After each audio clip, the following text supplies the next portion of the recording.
সুভদ্রা দেবীর একমাত্র ছেলে মানিক একটি বড় কোম্পানিতে চাকরি করে। মানিকের বিয়ের বয়স হয়ে যাওয়াতে সুভদ্রা দেবী তার জন্য মেয়ে দেখাশোনা শুরু করেন। একদিন তিনি কতগুলো ছবি নিয়ে মানিকের সামনে যান এবং বলেন, বাবা, এই ছবি কটা ভালো করে দেখ। এর মধ্যে যদি কোনো মেয়ে তোর পছন্দ হয় তাহলে আমাকে বলিস, আমি তোর বিয়ের কথা এগোবো। আরে মা, তুমি এসব আবার শুরু করে দিলে? তোমাকে না কতবার বলেছি এ ধরনের মেয়ে আমার একেবারেই পছন্দ না। এই ধরনের মেয়েগুলোকে একেবারে আমাকে কাকিমা কাকিমা মনে হয়। এসব কি কথা মানিক? তো যেসব মেয়ে পছন্দ সেসব মেয়েদেরকে নিয়ে কি আর ঘর সংসার করা যায়? ওরা সারাদিন বাইরে বাইরে থাকবে, ঘুরে বেড়াবে, তাহলে ছেলেপুলে মানুষ করবে কে? মা, তোমার চিন্তাধারা একেবারে আগেকার যুগের মানুষদের মতো। এখনকার মেয়েরা মডার্ন না হলে বাইরে নিয়ে বেরোনো যায় নাকি? আমি যদি বিয়ে করি ওই মডার্ন মেয়ে কি বিয়ে করব? ঠিক আছে, তো যা খুশি তুই তাই কর। তবে আমি বলে দিচ্ছি, আমি আর এই বাড়ি সামলাতে পারছি না। দিন দিন আমার শরীর খারাপ হয়ে যাচ্ছে। 1 মাসের মধ্যে তুই মেয়ে জোগাড় করে বিয়ে কর, আর না হলে আমি আমার পছন্দের কোনো মেয়েকে তোর সঙ্গে আমি বিয়ে দিয়ে দেব। ঠিক আছে, তাই হবে। এরপর প্রায় 2 মাস কেটে যায়, কিন্তু মানিক তার পছন্দের মডার্ন মেয়ে খুঁজে পায় না। এদিকে সুভদ্রা দেবীর শরীর দিন দিন খারাপ হতে থাকে। একদিন হঠাৎ তিনি মাথা ঘুরে পড়ে যান। বাড়িতে ডাক্তার ডাকা হয় এবং ডাক্তারবাবু এসে সুভদ্রা দেবীর চেক আপ করে বলেন, এনার তো বিপি খুব হাই দেখছি, সঙ্গে সুগারও আছে। এই অবস্থায় এনাকে পুরো রেস্টে রাখতে হবে, আর খাওয়া দাওয়ারও খুব খেয়াল রাখতে হবে। ডাক্তারবাবুর কথা শুনে মানিক চিন্তায় পড়ে যায়, কারণ তার পরিবারে তার মায়ের খেয়াল রাখার মতো কেউই ছিল না। ডাক্তারবাবু চলে যাওয়ার পর সুভদ্রা দেবী মানিককে বলেন, বাবা মানিক, আমার কথা শোন। আমার যা পরিস্থিতি, আর কদিন মাত্র বাঁচবো তার ঠিক নেই। এবার একটা বিয়ে কর, আমি অন্তত বৌমার মুখ দেখে শান্তিতে মরতে পারবো। সুভদ্রা দেবীর কথা শুনে মানিকের চোখে জল চলে আসে এবং সে বলে, মা, তুমি এভাবে বলো না। ঠিক আছে, তুমি যাকে বলবে তাকে আমি বিয়ে করতে রাজি আছি। প্লিজ তুমি এইভাবে আর ওই রকম কথা বলো না। মানিক বিয়ে করতে রাজি হয়ে যাওয়ায় সুভদ্রা দেবী খুবই খুশি হন। তিনি 1 সপ্তাহের মধ্যেই তার পছন্দের সোমা নামের একটি মেয়ের সঙ্গে তার বিয়ে ঠিক করেন। বিয়ের আগের দিন সোমা মন খারাপ করে বসে থাকে।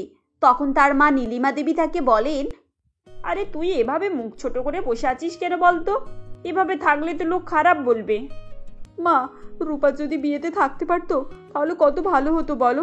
ছোটবেলা থেকেও কত গল্প করতো যে আমার বিয়েতে এই পড়বে সেই পড়বে, এই আনন্দ করবে সেই আনন্দ করবে। আর দেখো, ও এখন এত দূরে আছে যে আমার বিয়েতে অংশগ্রহণও করতে পারছে না। মন খারাপ করিস না রে মা, তুই তো জানিস এটা ওর ফাইনাল ইয়ার চলছে। আর বিদেশ থেকে আসা 4টিখানি ব্যাপার নয়, আগে থেকে টিকিট বুকিং করতে হয়।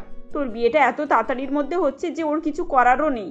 আর তো মাত্র 1টা বছর, পরের বছর ও যখন আসবে তখন আর একটা অনুষ্ঠান করা হবে। মা, পরের বছর তোমার মেয়ে ডাক্তার হয়ে ফিরবে, ওর এতদিনের স্বপ্ন পূরণ হবে। কি বলো মা? হ্যাঁ রে মা, স্বপ্ন পূরণের জন্য তো আমাদেরকেও অনেক স্যাক্রিফাইস করতে হয়। নে, এবার তুই মন খারাপ করিস না, এবার কিছু খেয়ে নে, কাল সারাদিন উপোস থাকতে হবে। দেখতে দেখতে সোমার সঙ্গে মানিকের বিয়ে হয়ে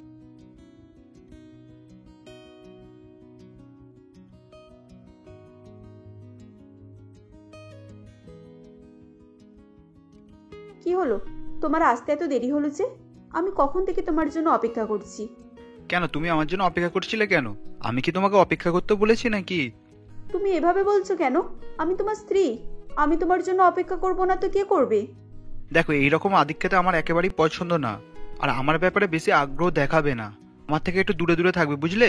এবারে অনেক রাত হয়েছে, চুপ করে ঘুমিয়ে পড়ো। এই বলে মানিক বিছানার আশেপাশে ঘুমিয়ে পড়ে। মানিকের ব্যবহারে সোমা খুবই অবাক হয়। সে মন খারাপ করে চুপচাপ ঘুমিয়ে পড়ে। পরের দিন সকালে উঠে সে বাড়ির সমস্ত কাজ করতে থাকে এবং তার শাশুড়ির জন্য চা করে নিয়ে গিয়ে বলে, মা এই নিন বিনা চিনির চা।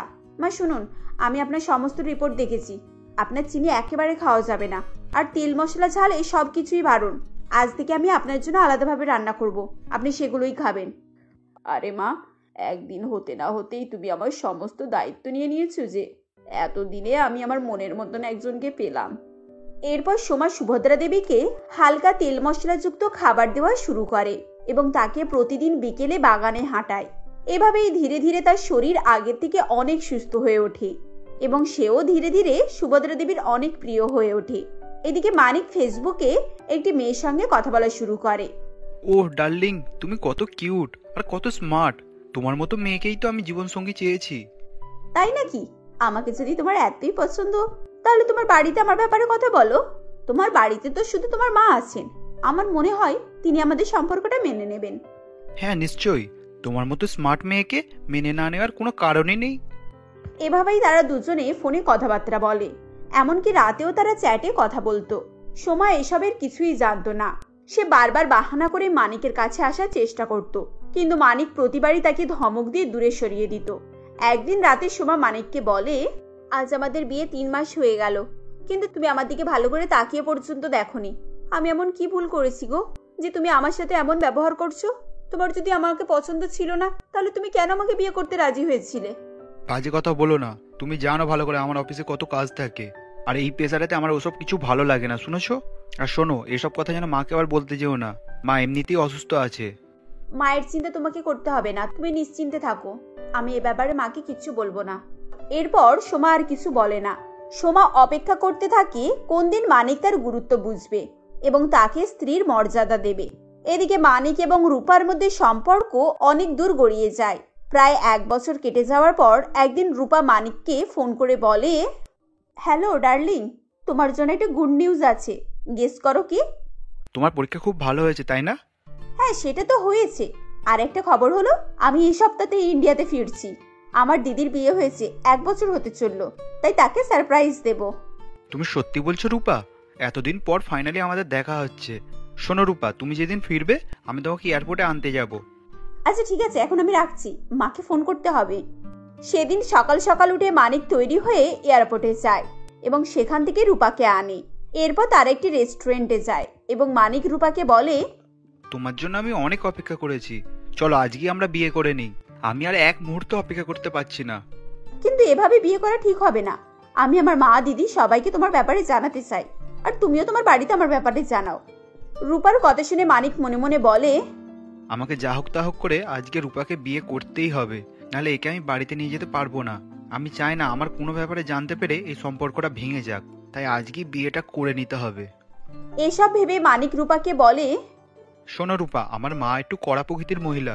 এই অবস্থায় যদি আমি তোমাকে বাড়ি নিয়ে যাই, তাহলে মা কোনোভাবেই আমাদের সম্পর্কটাকে মেনে নেবে না। তাই জন্যই বলছি, তুমি আমার কথাটা শোনো, আজকে আমরা চলো বিয়েটা করে নিই। বিয়েটা করে নিয়ে তারপর মাকে না হলে সবকিছু জানিয়ে দেবো, তখন উনি বাধ্য হয়ে আমাদের বিয়েটাকে মেনে নেবেই। মানিকের কথা শুনে রূপা রাজি হয়ে যায় এবং তারা মন্দিরে বিয়ে করে ফেলে। বিয়ের পর রূপা তার মঙ্গলসূত্র ব্যাগে ভরে নেয় এবং চুলের মধ্যে সিঁদুর ঢেকে নেয়। এরপর সে বাড়ি ফিরে যায়।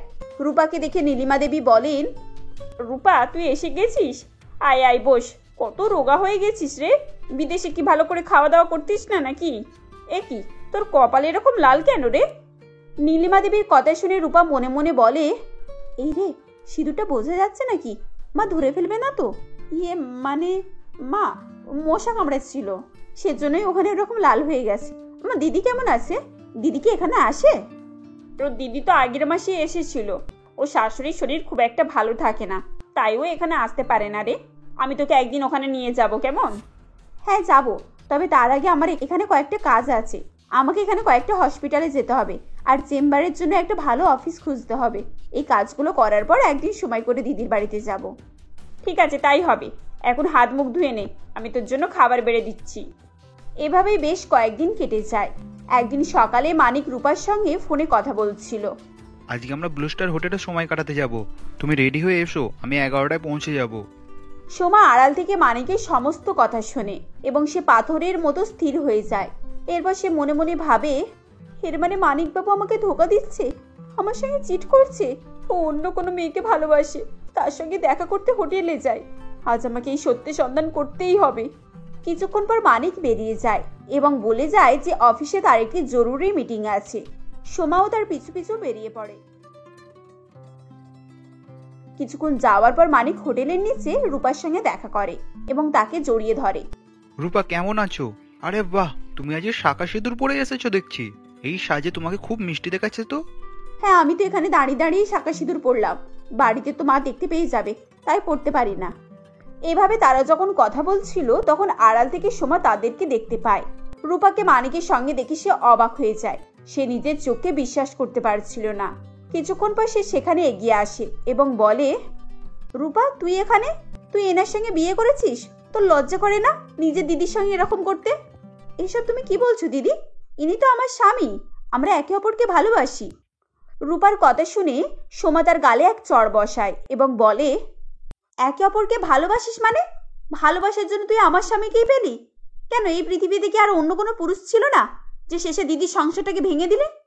সোমার কথা শুনে রূপা অবাক হয়ে যায় এবং বলে, কে মানিক তোমার স্বামী? কিন্তু ও তো আমাকে এ ব্যাপারে কোনোদিন কিছু বলেনি। ও বলেনি যে ওর বিয়ে হয়ে গেছে। ও আমাকে মিথ্যে বলে বিয়ে করেছে। বাহ মানিকবাবু বাহ, এবার বুঝতে পারলাম কেন আপনার আমাকে পছন্দ হয় না। আপনি তো আমার বোনের সঙ্গে সম্পর্কে যুক্ত, আমাকে কেনই বা স্ত্রীর মর্যাদা দেবেন? আর আমি ভাবতাম আপনি বোধহয় অফিসে টেনশনে আছেন, তার পিছু পিছু যে আপনি এসব খেলা খেলছিলেন তা আমি একটুও বুঝতে পারিনি। দিদি, এই মানুষটা আমাদের দুজনকে মিথ্যে কথা বলে ঠকিয়েছে। আমি আজকে একে ডিভোর্স দিয়ে দেব। এর সঙ্গে আমার কোনো সম্পর্ক নেই। তোদের যা খুশি তোরা তাই কর, আমি আর এর মধ্যে নেই। এই বলে কাঁদতে কাঁদতে সময় সেখান থেকে চলে আসে। তাকে এভাবে কাঁদতে দেখে সুভদ্রা দেবী বলেন, আরে বৌমা, তুমি এভাবে কাঁদছো কেন? কি হয়েছে? না না, কিছু হয়নি মা, আমার ঠান্ডা লেগেছে, তাই চোখ থেকে জল বের হচ্ছে। এই বলে সোমা তার নিজের ঘরে চলে যায়। পিছু পিছু মানিক সেখানে আসে এবং বলে, সোমা, তুমি মাকে সব সত্য কথা বললে না কেন? কেন আমাদের পাপের কথা ঢাকা দিয়ে রেখেছো? উনি অনেক অসুস্থ মানুষ, এসব কথা জানতে পারলে ওনার অসুখ আরো বেড়ে যাবে। সোমা, তুমি এত কিছু হয়ে যাওয়ার পরেও আমার মায়ের কথা চিন্তা করছো? সত্যিই তুমি খুব ভালো মনের মানুষ। আমি চিনতে তোমাকে ভুল করেছি, আমাকে ক্ষমা করে দাও। বিশ্বাস করো, আমি জানতাম না যে রূপা তোমারই বোন। ও আমার বোন না হলে আপনি তো এই সম্পর্কটা চালিয়ে যেতেন। আমাকে আর এইভাবে লজ্জা দিও না সোমা। আমি এত বড় অন্যায় করেছি, তুমি যা শাস্তি দেবে আমি তাই মাথা পেতে নেব। আমি তোমাকে প্রমিস করছি এরকম আর কখনোই করব না। এই বলে মানিক কান্নাকাটি আরম্ভ করে। এরপর সোমা তাকে একটি সুযোগ দেয় এবং লক্ষ্য করে মানিক ধীরে ধীরে পুরো পাল্টে গেছে। সে সোমাকে অনেক ভালোবাসতে শুরু করে। এভাবেই তারা সুখে সংসার করতে থাকে। আর এদিকে রূপাও একটি বিজনেসম্যানের সঙ্গে বিয়ে করে সুখে শান্তিতে বসবাস করতে থাকে। লাবণী দেবী তার একমাত্র ছেলে বিশালকে নিয়ে চন্দনপুর নামক গ্রামে বাস করত। বিশাল একজন সৈনিক ছিল। আর সেদিন হঠাৎই বিশালের কাছে ফোন আসে। হ্যালো স্যার, জয় হিন্দ। আমি বিশাল বলছি।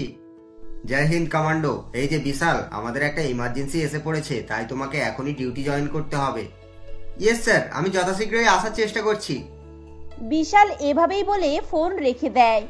এরপর সে তার আর্মি ড্রেস পরে রেডি হচ্ছিল। তখন লাবণী দেবী বলে, বাবা, তুই তো ছুটিতে এসেছিলিস, তাহলে তুই এখন আর্মির পোশাক পরে কোথায় যাচ্ছিস?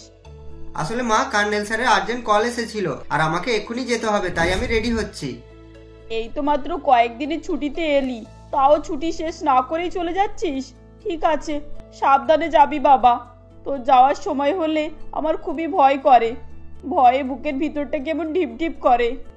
আরে মা, তুমি চিন্তা করো না, এবারে আমি খুব শীঘ্রই ফিরে আসবো। আর আমার বিয়ে দেওয়া নিয়েই তোমার যত চিন্তা, তাই তো? তা আমি সঙ্গে করে তোমার জন্য তোমার বৌমা নিয়ে আসবো, ওকে? তুইও না সব সময় কেমন ফাজলামি করিস। এই মুহূর্তে তোর ইয়ার্কি করতে ইচ্ছা হচ্ছে? না মা, আমি সত্যিই বলছি। আসলে আমি জানি যে তোমার এখন বৌমা লাগবে, আর আমার এখন বিয়ে করাটা অনেক জরুরি। থাক, তোকে আর ফাজলামি করতে হবে না। তুই তাড়াতাড়ি নে, বাইরে তোর গাড়ি এসে অপেক্ষা করছে। এরপর বিশাল তাড়াতাড়ি রেডি হয়ে যায় এবং সে গাড়ি করে একেবারে বর্ডারে চলে আসে। তখন তারা সকলে বসে কথা বলছিল। হঠাৎই কর্নেল এসে বলে, সোলজার্স, তোমরা তাড়াতাড়ি রেডি হয়ে নাও, আমাদেরকে এখনই এখান থেকে যেতে হবে। শত্রুপক্ষ আমাদের আক্রমণ করে দিয়েছে। Hurry up, fast fast. Colonel এভাবেই বললে প্রত্যেক সৈনিক তাদের সমস্ত সামগ্রী নিয়ে রেডি হতে থাকে। হঠাৎই তখন তাদের ক্যাম্পে একটি বোমা বিস্ফোরণ হয়, যার ফলে অনেক সৈনিকের মৃত্যু ঘটে। সেই বিস্ফোরণে বিশালও ছিল। এভাবেই কিছুক্ষণ সময় যুদ্ধ চলতে থাকে। যুদ্ধ শেষে প্রত্যেক সৈনিকের যখন তল্লাশি চলছিল, তখন বিশালের বডি মিসিং ছিল। তাই কর্নেল বিশালের বাড়িতে ফোন করে বলে, হ্যালো, আমি কর্নেল বীরেন্দ্র সিং বলছি। একটা দুঃখের সংবাদ দেওয়ার জন্যই ফোন করেছিলাম। আসলে আমাদের ক্যাম্পের উপরে শত্রুপক্ষ আক্রমণ করেছিল, আর যার কারণে আমাদের এখানে ক্যাম্পে অনেক সৈনিকই প্রাণ হারিয়েছে। তা আপনার ছেলে বিশালকে আমরা এখন খুঁজে পাচ্ছি না। অনুসন্ধান চালিয়ে যাচ্ছি। আপনার ছেলেকে খুঁজে পেলে আমরা নিশ্চয়ই জানাবো। এ আপনি কি বলছেন? মানে আমার ছেলে বেঁচে আছে তো নাকি? আমার ছেলে আমাকে ছেড়ে যেতে পারে না। আপনি একটু ধৈর্য ধরুন, এত ভেঙে পড়বেন না, এখনো খোঁজাখুঁজির কাজ চলছে, বুঝেছেন? কর্নেল এভাবেই বলে ফোন রেখে দেয়। এদিকে লাবণী দেবীর বাড়িতে কান্নার শোরগোল পড়ে যায়। এভাবেই 3-4 দিন কেটে যায়, কিন্তু তবুও বিশালের কোনোই খবর আসে না। এভাবেই লাবণী দেবীর দিন কাটতে থাকে। ছেলের শোকে কখন দিন হচ্ছে কখন রাত হচ্ছে লাবণী দেবীর কিছুই হুঁশ থাকতো না। এভাবেই 1 মাস কেটে যায়। এমনই একদিন লাবণী দেবী তাদের সদর দরজার কড়া নাড়ার আওয়াজ পায়। তখন তিনি গিয়ে দেখেন তার ছেলে বিশাল দাঁড়িয়ে আছে। এরপর, বাবা বিশাল, তুই এতদিন কোথায় ছিলিস? এই যে তোদের কর্নেল বললো। হ্যাঁ মা, সে আমি জানি। সকলেই ভেবেছিল আমি হয়তো এই বিস্ফোরণে প্রাণ হারিয়েছি, কিন্তু না, আমি জীবিত ছিলাম। আর সে অনেক কথা, আমি তোমাকে পরে সবকিছু খুলে বলবো। সেসব না হয় ঠিক আছে, কিন্তু এই মেয়েটাকে এরকম উদ্ঘট জামা কাপড় পরে মাথায় কাপড় বেঁধে দাঁড়িয়ে আছে কেন? এ কি তোদের সঙ্গে কাজ করে নাকি? না মা, এ আমাদের সঙ্গে কাজ করে না, এ আসলে কাশ্মীরি, আর তাই এর পোশাকটা একটু আলাদা। যাই হোক, এখন এ আমাদের সঙ্গেই থাকবে। আমাদের সঙ্গে থাকবে মানে? কেন, এদের বাড়িঘর নেই নাকি? না না, বাড়িঘর থাকবে না কেন, সে সবকিছুই আছে, কিন্তু এখন আমি একে বিয়ে করেছি, মানে এ তোমার বৌমা, এর নাম রেখা। আর তুমি যা প্রশ্ন করছো যেন সব কথা বাইরে দাঁড়িয়েই হয়ে যাবে, তা আমাদেরকে ভিতরে আসতে বলবে না নাকি? বিশাল এভাবে বললে লাবণী দেবী তখন মনে মনে ভাবেন, না থাক, এখন এসব কথা না বলাই ভালো। আমার ছেলে মৃত্যুর মুখ থেকে ফিরে এসেছে, এখন ও যখন বিয়ে করে নিয়ে এসেছে, ওকে ঘরে তোলা ছাড়া আমার আর কিছুই উপায় নেই। আয় বাবা, তোরা ভিতরে আয়। এভাবেই লাবণী দেবী বিশালকে এবং রেখাকে ঘরে আসার অনুমতি দেয়। এরপর তারা ঘরের মধ্যে প্রবেশ করে। এভাবেই কয়েকদিন কেটে যায়। এদিকে লাবণী দেবীর মনে মনে সন্দেহ হতে থাকে। তিনি বলেন, আমার তো বিশালকে নিয়ে সন্দেহ হচ্ছে। ও মনে হয় ওখানে প্রেম করতেই গিয়েছিল। যাওয়ার সময় আমাকে বলে গেল, মা তোমার জন্য বৌমা নিয়ে আসবো। আর দেখো, ঠিক বৌমা নিয়ে এলো। আমার মনে হচ্ছে এই মেয়েই সবকিছু প্ল্যান করে এইসব করেছে। লাবণী দেবী এসবই ভাবছিলেন। ঠিক সেই সময় রেখা লাবণী দেবীকে বলে, মা, আপনার জন্য একটু চা করে নিয়ে আসবো? আপনি তো চা খেতে ভালোবাসেন। না, আমার জন্য চা করতে হবে না। আমি ওই বর্ডারের মানুষদেরকে মোটেও বিশ্বাস করি না।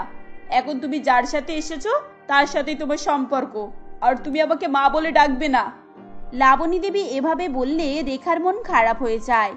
আসলে লাবণী দেবী রেখাকে একটুও বিশ্বাস করতো না, কারণ রেখা বর্ডারের মেয়ে ছিল। আর বিশাল বাড়িতে কিছু না জানিয়ে রেখাকে বিয়ে করে নেওয়ায় লাবণী দেবী রেখাকে পছন্দই করতেন না। এরপর রেখা বিশালকে বলে, আচ্ছা বিশাল, মা আমাকে পছন্দ করেন না কেন? সবসময় কেমন জানি আমাকে খিটখিট করেন। হ্যাঁ, কিন্তু কেন মা এরকম তোমার সঙ্গে কেনই বা করেন? আর এরকম করার কারণটা কি, আমি তো সেটাই ভেবে পাচ্ছি না। সেটা আমি কি করে জানবো বলো? আমি কদিন থেকেই তোমাকে বলবো বলবো ভাবছিলাম, কিন্তু বলা হয়নি। ঠিক আছে, আমি বরং নিজে গিয়েই একবার মাকে জিজ্ঞাসা করব, তারপর উনি কি বলেন সেটা শুনলেই বোঝা যাবে। বিশাল এভাবে বললে রেখা তখন আর কিছুই বলে না। এরপর বিশাল তার মা লাবণী দেবীকে গিয়ে রেখাকে পছন্দ না করার কারণ জিজ্ঞাসা করে। তখন লাবণী দেবী বলে, হ্যাঁ, পছন্দ করি না, কারণ ও এখন কি ধান্দায় এখানে এসেছে আমি কিছুই বুঝতে পারছি না। আর তোকে এভাবে বিয়ে করার কারণটা কি? তুই এখন অত কিছু বুঝিস না, তাই ওর মনের কথা বুঝতে পারছিস না। আমার মনে হচ্ছে ও কোনো একটা কারণেই তোকে বিয়ে করেছে। না মা, এটা তোমার ভুল ধারণা। তুমি আসলে আসল ব্যাপারটাই জানো না, তাই এরকম মন্তব্য করছো। তবে শোনো। এই বলে বিশাল আসল ব্যাপারটি বলতে থাকে। আসলে বিশালের রেখাকে বিয়ে করার পিছনে অনেক বড় কারণ ছিল। তা আসল কারণটা কি, চলো সেটা আমরা দেখি। যখন ক্যাম্পে বোমা বিস্ফোরণ হয় তখন বিশালের বডি পাওয়া যাচ্ছিল না। বিশাল আহত অবস্থায় ওখান থেকে দূরে একটি জঙ্গলের দিকে চলে গিয়েছিল। রেখা ওই কাশ্মীর বর্ডারেরই বাসিন্দা ছিল, আর সে তখন ভেড়া চড়ানোর উদ্দেশ্যে জঙ্গলে গিয়েছিল। এরপর, সাবজি, আপনার কি হয়েছে? সাবজি, উঠুন। রেখা এভাবে বিশালকে নাড়াচাড়া করতে থাকে, কিন্তু বিশালের কোনোই সাড়া শব্দ পায় না। এরপর সে আশপাশের লোকের সাহায্য নিয়ে নিজের বাড়িতে নিয়ে আসে। রেখা তার বাড়িতে মা কাকলি দেবী এবং বাবা রাজীব বাবুর সঙ্গে থাকতো। তখন বিশালকে নিয়ে আসতে দেখে রেখার মা কাকলি দেবী বলেন, রেখা, এটা তুমি কাকে নিয়ে এসেছো? এনাকে দেখে তো কোনো আর্মি বলে মনে হচ্ছে। হ্যাঁ মা, ইনি আহত অবস্থায় জঙ্গলের রাস্তায় পড়েছিলেন। আমি এনাকে অনেক ডাকাডাকি করেছি, কিন্তু এনার কোনোই সাড়া শব্দ পাইনি, যার ফলে এনাকে আমি বাড়িতে নিয়ে এসেছি। না রে মা, তুই একেবারে ঠিক কাজ করেছিস। ইনি যদি অসুস্থ অবস্থায় পড়ে থাকতো তাহলে হয়তো এনার প্রাণই চলে যেত। আর এখন দেরি করিস না, একে শুইয়ে রাখ, আমি একটা ডাক্তার ডাকার ব্যবস্থা করছি। এভাবেই ধরাধরি করে বিশালকে শুইয়ে দেওয়া হয়। রেখা, কাকলি দেবী এবং রাজীব বাবু অনেক পরিশ্রম করে বিশালের প্রাণ ফেরায় এবং তাকে সেবা শুশ্রূষা করে সুস্থ করে তোলে। এভাবেই বেশ কয়েকদিন চলতে থাকে। রেখা এবং বিশাল একসঙ্গে থাকার ফলে তারা দুজনে একে অপরের অনেক কাছাকাছি চলে এসেছিল, যার ফলে বিশাল রেখাকে বিয়ে করে নেয়। এই সমস্ত কথা শুনে লাবণী দেবী তখন চুপ হয়ে যায়, কিন্তু তার মনে সন্দেহের বাসা তখনও বীজ বুনেছিল। এভাবেই সেদিনটা কেটে যায়। এমনই একদিন লাবণী দেবী কোনো কাজে রেখার কাছে যাচ্ছিল। তখন তিনি রেখাকে বলতে শোনেন, হে ঈশ্বর, এখন কি হবে? ওখানে হামলা হয়েছে, আর সেই হামলায় আমাদের লোক সব মারা গিয়েছে। এখন আমি কি করব? রেখার কথা শোনা মাত্রই লাবণী দেবী বলেন, হামলায় নিজের লোক মারা গেছে মানে? আমার মনে হয় এই হামলার পিছনে রেখারই হাত রয়েছে। তাহলে আমি যেটা ভাবছিলাম সেটাই ঠিক, তাই তো? ও একজন আতঙ্কবাদী। না না, এই কথাটা এক্ষুনি বিশালকে আমায় জানাতে হবে। এভাবেই বলে লাবণী দেবী তড়িঘড়ি করে বিশালের কাছে যায় এবং গিয়ে তাকে রেখার মনে মনে বলা সমস্ত কথাই বলতে থাকে, যেটা শুনে বিশাল খুবই রেগে যায় এবং সে বলে, না মা, তুমি রেখা সম্বন্ধে এরকম উল্টোপাল্টা অভিযোগ করতে পারো না, আর নাইবা কাউকে জেনে শুনে এরকম মন্তব্য করা উচিত। বিশাল, আমি বলেছিলাম না, কাশ্মীরের মানুষদেরকে কখনোই বিশ্বাস করা উচিত নয়। এখন তো আমার কাছে প্রমাণও আছে। আমি এক্ষুনি ওকে মনে মনে বলতে শুনলাম যে হামলায় ওর লোক মারা গেছে। দেখো মা, আমি তোমাকে বারবার বলেছি তুমি এখন কিছু না জেনে শুনে এরকম অভিযোগ লাগিও না। তারা মা ও ছেলে তখন এভাবেই রেখাকে নিয়ে তর্কাতর্কি করছিল। তখন রেখা সেখানে আসে এবং সমস্ত কিছু জানার পর সে বলে, মা, আমি জানি না আপনি কেন আমাকে পছন্দ করেন না, তবে আপনি দয়া করে আমার সম্পর্কে এরকম ভুলভাল কথাবার্তা বলবেন না। আর যেখানে আপনি আমার লোকের প্রাণ হারানোর কথা শুনেছেন, তাই তো? তবে শুনুন, হামলাতে আমি আমার আত্মীয় স্বজন পরিবারকে হারিয়েছি, এমনকি আমি আমার বাবা মাকেও হারিয়েছি। আর রেখা, তুমি চিন্তা করো না, যতই খারাপ সময় আসুক না কেন আমি সবসময় তোমার পাশে থাকবো, কারণ তোমার সেদিনের ঋণ আমি কখনোই শোধ করতে পারবো না। বিশাল যখন এভাবে বলছিল তখন লাবণী দেবীর ভুল ধারণা ভাঙে এবং সে বলে, বৌমা, তুমি আমাকে ক্ষমা করে দাও। আমি কখনই তোমাকে আপন করে নিতে পারিনি, আর সেটা আমারই ভুল ছিল।